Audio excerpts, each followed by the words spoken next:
So I'm going to explain to you the elephant fitting. The elephant fitting comprises about the bolt, the 360-degree rotational cam, and a 8mm M8 insert, metal insert.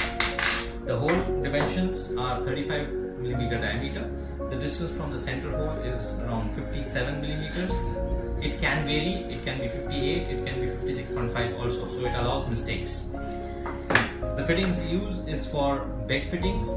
Any furniture which is going to be used very strongly, going to be moved, and is also huge in structure, and it can be made knocked down.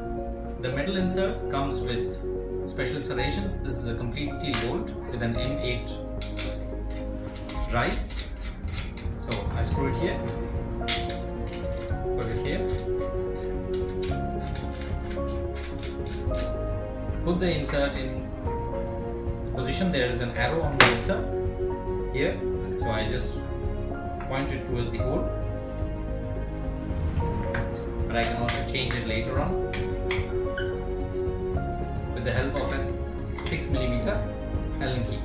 Now I insert these two bolts together, and now you see there is a big gap here.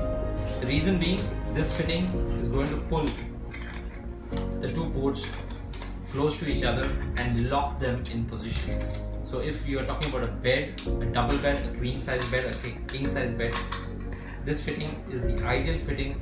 You don't need doubles, and you will have a perfect joint, no gaps, and it's like an elephant. It will not move. Thank you. Tariq Abdul Karim.